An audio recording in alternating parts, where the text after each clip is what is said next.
மனசு, மைண்ட், அதில் வர தாட்ஸ், இதையே மனுஷனால் கண்ட்ரோல் பண்ண முடியல. ஸோ இதுக்கு முன்னாடி நம்ம 3 விஷயத்தை தெரிஞ்சுக்கணும். ஆத்மா, நம்ம உடம்பு, மைண்ட், இதெல்லாம் என்னன்னு தெரிஞ்சுக்கணும். நாமங்கிறது நம்ம உடம்பு கிடையாது. நாங்கிறது என்னோட ஆத்மா. ஆத்மாங்கிறது pure consciousness, just awareness, nothing else. So நீங்கங்கிறது அந்த ஆத்மா, இந்த உடம்பு கிடையாது. இந்த உடம்பு காலமானதுக்கு அப்புறம் இந்த ஆத்மா இந்த உடம்புலேருந்து வெளியேறி awareness, it continues to exist. டெத்துங்கிறது உடம்புக்கு மட்டும்தான், ஆத்மாவுக்கு கிடையாது. அந்த ஆத்மா உடம்புலேருந்து வெளியேறி பிராமன், சுப்ரீம் கான்ஷியஸ்னஸ், அதை போய் அடைஞ்சிடுது. ஸோ இதுதான் ஆத்மா. நீங்கள் உங்கள் பாடிங்கிறது தனி. அடுத்தது மைண்ட். இந்த மைண்டுக்கும் ஆத்மாவுக்கும் சம்மந்தம் கிடையாது. அதனால தான் உங்களால் கண்ட்ரோல் பண்ண முடியாது.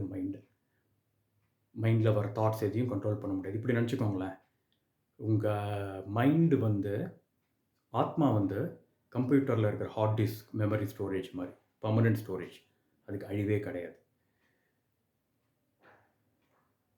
உங்கள் மைண்ட், அதில் வர தாட்ஸ், ரேண்டம் ஆக்சஸ் மெமரி கம்ப்யூட்டரில், ரைட், ஜஸ்ட் டெம்பரரி ப்ராசஸிங்க்கு மட்டும், ரைட், ப்ராசஸ் பண்ணிவிட்டு திரும்பி போய் பேக் அண்ட் ஹார்ட் டிஸ்கில் ஸ்டோர் ஆகிடுது. ஸோ அந்த மைண்டுங்கிறது ஒரு டெம்பரரி, அதில் பாட்டு தாட்ஸ் வந்துட்டு போகும். அதை நீங்கள் கண்ட்ரோல் பண்ண முடியாது. அதுக்கும் ஆத்மாவுக்கும் சம்மந்தம் கிடையாது. ஒரு சீடர் ஆதிசங்கரர் கேட்குறாரு, நான் இவ்வளோ வருஷமாக தியானம் பண்ணுறேன், என்னால் அந்த தியான நிலைக்கே போக முடியல. ஒரு நாளைக்கு 8 மணி நேரம் நான் உட்காந்து தியானம் பண்ணுறேன். என்னால் என்னுடைய சிந்தனைகள், தாட்ஸ், அதை கண்ட்ரோல் பண்ணவே எனக்கு நேரம் சரியாக இருக்குது. மெடிடேஷன் பண்ண முடியல, நான் என்ன பண்ணணும்னு கேட்குறேன்.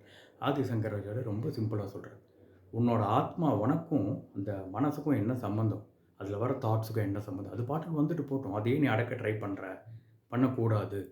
அதனால தான் உன்னால் தியான நிலைக்கு போக முடியல அப்படிங்கிறார். ஸோ ஆதிசங்கரர் என்ன சொல்கிறாருன்னா, the more you try to control your thoughts, the more you get sucked into it. உங்களால் ஒரு நிமிஷம் உட்காந்து தியானம் பண்ணுங்கள், ஆனால் குரங்கே நினைக்கக்கூடாதுன்னு நான் சொல்கிறேன்னு வச்சுக்கோங்களேன். அந்த ஒரு நிமிஷத்தில் 500 குரங்க நினைப்பீங்க நீங்கள். அதுதான் நம்ம தாட்ஸ், ரைட். அது பாட்டுக்கு வந்துட்டு போட்டோம். ஸோ ஆதிசங்கரர் என்ன சொல்கிறார் அப்படின்னா, allow what comes in, let go of what goes out, see what remains.